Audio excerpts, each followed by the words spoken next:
Hey friends, a very large bank called Silicon Valley Bank collapsed in the United States.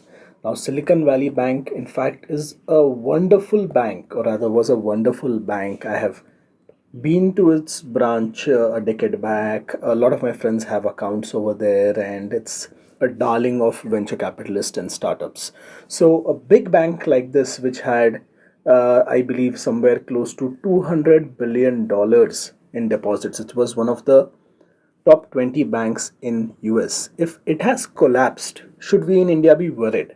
So let's take a look at what happened with SVB, Silicon Valley Bank, and understand some basic concepts.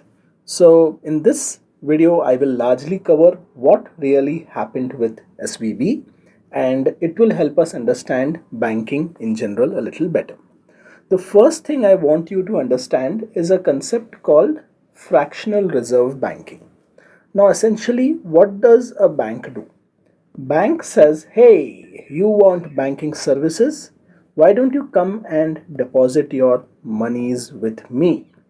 I will keep it safe and I will also give you some interest and services in return. What does the bank do with this money? The bank says, okay, I have received 100 crores from everyone together. Great, now I need to make some money from it.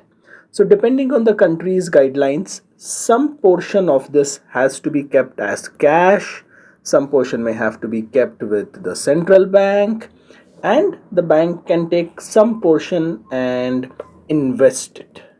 So, the bank basically invests your money. They give loans to other business people. So, hey, this businessman is starting a business, needs a loan, let me give them a loan. I will get an interest which will be higher than what I have to pay here, and I will make some money. They can buy things called bonds, government treasuries, securities, lot of things which they can buy. So they could invest it in various ways. But you do realize that out of the total 100 CR which they should have had, they only probably have a small portion of this in cash, which means that their expectation is at any point of time, only a small portion of depositors will come back and ask their cash back immediately, because most of the money which they have put it in ill liquid assets which cannot be sold immediately. If I have given a loan to someone for 3 years or a house loan for 20 years, I cannot take that loan or money back immediately from that person. But over here, my expectation is new depositors will keep on coming, few will go out, and overall I will maintain my total deposits under or around this figure which I had, and I will probably keep growing it if I am a good bank. This is called fractional reserve banking. Fractional reserve banking is pretty much the standard now. This is how banking runs. At any point of time, the total deposits are there on paper. Bank has it in form of some assets. But if everyone shows up and says, give me my 100 CR back, the bank does not have it in place because they have invested it in various things which are not liquid. So that's a 101 on fractional reserve banking. Now here is the thing. Bond prices versus interest rates. This is what affected Silicon Valley Bank a lot. Here is what happens. That hey, the government or someone issues a bond and says, hold this for 10 years and we will pay you, in the case of US, it was 1.5% per year. When interest rates during COVID were running close to zero, this sounded very good. So Silicon Valley Bank went and put in a whole lot of money, which I understand is close to 80 billion or 70 billion, in these government treasuries, which is extremely safe. The United States government says, yes, hold it for 10 years, I will give you 1.5%. Now, these bonds can also be traded on the market. So it's not like they are extremely illiquid. But the problem is the interest rates for the normal market in US went up close to 5%. Now, when the interest rate has gone up from 1.5% to 5%, it's not like Silicon Valley Bank has lost this money, because they still have invested it. They will still get this money back, just that they will get it back 10 years later. Now what happens over here? You may think that, hey, it's okay, they may be paying their depositors less than 1.5%, but that's not what happens. The bond value or the bond prices go down in the short term when interest rate goes up. So we need to understand how bond prices work. So let's take an example. I have a bond which pays 1.5% in 10 years. Today its value is 100. Now I go to Mr. Prabhu and tell him, hey, why don't you buy this from me today? How will Mr. Prabhu decide the value of this thing 10 years down the line and buy it? The way it is done is that if the current interest rates are 0.5% in the market, Mr. Prabhu thinks that, hey, I am making 1% extra every year, which is great. So let me upfront give 0.75% of it and add 0.25% to what I would have made otherwise, or somewhere around that. However the complication works, today this bond value of 100 will fetch a premium. Let's say that premium, since say 10 years are left to maturity and the difference in interest is whatever 1%, it's 110, 105, whatever they decide, whatever the market decides. Because the current interest rates were low and this future interest rate is 1.5%, someone is trading it and saying, I will pay a premium today because if I hold it till maturity, I will get more money than I will get by keeping in 0.5% as interest. Clear? But what happens when this same bond at 1.5%, you go to Prabhu, Mr. Prabhu says, hey, today's interest is 4%. Your bond will pay 1.5% 10 years later, which means you are giving 2.5% less every year. So I will discount that from your value over 10 years. So over 10 years, this could be 25%. So your 100 rupee bond, I will only buy for 75. Why will I do that? Because you may be earning 1.5%, but it's 2.5% less than the market. It is 2.5% less than the market. So basically, when the current interest rates go up, the bond prices go down because people will say, hey, if I can make more money now, why should I hold something for the long term, even though if it is secured?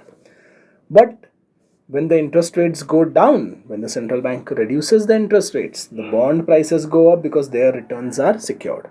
So this causes a value mismatch. Silicon Valley Bank may have had 80 billion of assets in these bonds, in government securities, whatever it is, it's extremely secure. But they were locked at an interest rate of 1.5% or so, and the current interest rate was going north of 4%, and that caused them problem. The value of this 80 billion went down in the short term. It is not a problem in itself because they can continue holding it for 10 years because they had total of close to 200 billion in deposits. But say 80 billion was with this 10-year locking, some 70 billion was loans, and then there were other assets. So if too many people came to Silicon Valley and said, give me my 200 billion back, they would be in a soup. And it seems that's what happened. They had lots of money but low liquidity. They may be making some small loss here and there, but it was by and large a well capitalized bank, just that they did not have liquidity. Now, most of their customers were VCs, startups, who got a lot of money over COVID because you saw the tech boom, Zoom and all of these shares went up, a lot of startups were formed, a lot of funding happened, and they parked a lot of money with SVB. But now these people are a very concentrated bunch in Silicon Valley. The sentiment spread that, hey, SVB made a small loss and they booked a loss on some sale of assets, and they lost a small amount and they were recapitalizing it, small amount compared to what their total size is. So it sounded off an alarm that, hey, we should maybe not keep all our money here. And within 2 days, in the this is bank run. This thing is called a bank run in a digital era. Everyone showed up to say, give me my money back. You have 200 billion, 42 billion went out in one day, which is crazy. It just can't happen, but it happened. And it's very easy in the digital era to take money out so fast. And Silicon Valley Bank could not pay everyone money because their liquidity was stuck in different kind of assets, which takes time to sell. Now, what happened over here was extreme panic, and what this caused is the fear that if this bank can go down, smaller banks, they can also go down. Every bank will go down if all customers show up to collect their money. They have their assets in very illiquid forms. They have loans, they have other kind of things. They cannot just give everyone their money back immediately. That's not how a bank runs. That's why not everyone can start a bank. And this thing called a bank run is what the regulators want to protect, and there has to be trust in banking. Unless there is a serious fraud inside the bank, a bank run should ideally not happen. But it happened in this case, which is pretty crazy. They lost a small amount, but that's what happened. Now, what happened over here, of course, the Federal Reserve, US government, everyone got together and said, hey, we will make sure all depositors get their money back. They came and gave this reassurance Monday morning. That's why the system seems to be stabilizing. Otherwise, a lot of small banks will go down. Why will that happen? If you fear that your money in a small bank, which may be giving you good service, which may be giving you good rates of interest, is not safe, what will you do? You will move to a big bank. You will remove all your money and say, "मैं बड़े bank में रखेगा. I'll keep it in a big bank." Now that becomes a problem because there are only 3 or 4 very big banks.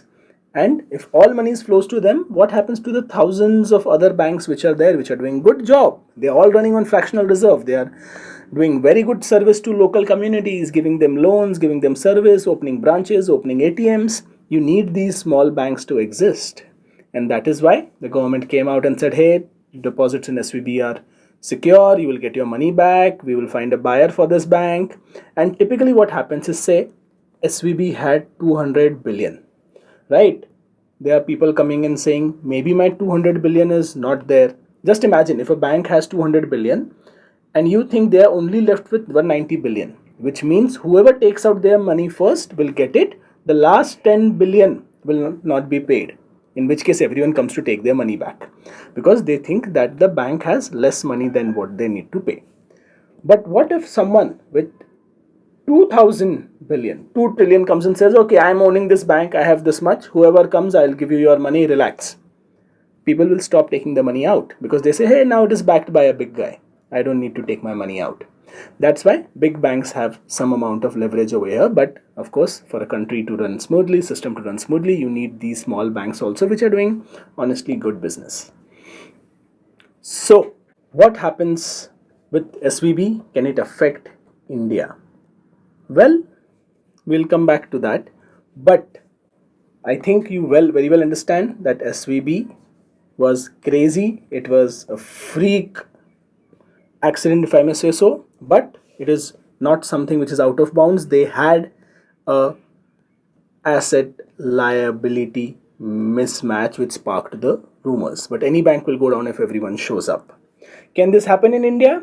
Theoretically, yes. But no good regulator will let a good bank go down for the reason I explained you. All small banks will then go away.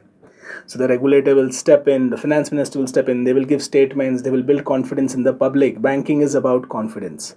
And they will not let a good bank go down. It is just very bad for the country if that happens, if a bank goes down, if a good bank goes down. And, all banks are on fractional reserve, so theoretically all banks can go down overnight. Now here is the thing. I think there is short-term sentiment in the market that banks are not safe, bank stocks are taking a hit, but I think it's a short-term impact.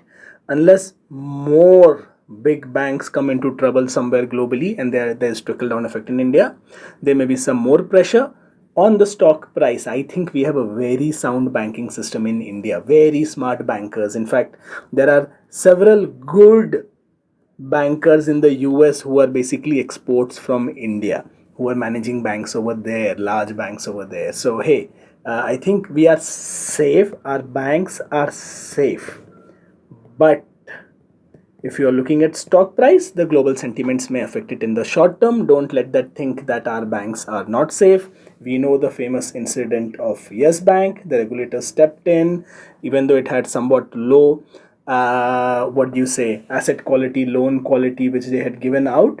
The equity holders of the bank, the owners were diluted, new money was brought in, and the bank was recapitalized. So this is as simple as it is, that there is short term panic in the US market which caused SVB to go down. Things seems to be stabilizing. There is no reason for us in India to worry at this point. If you have thoughts about this, if you want me to explain something more, please do comment. I will see you next time, and hey, you better subscribe.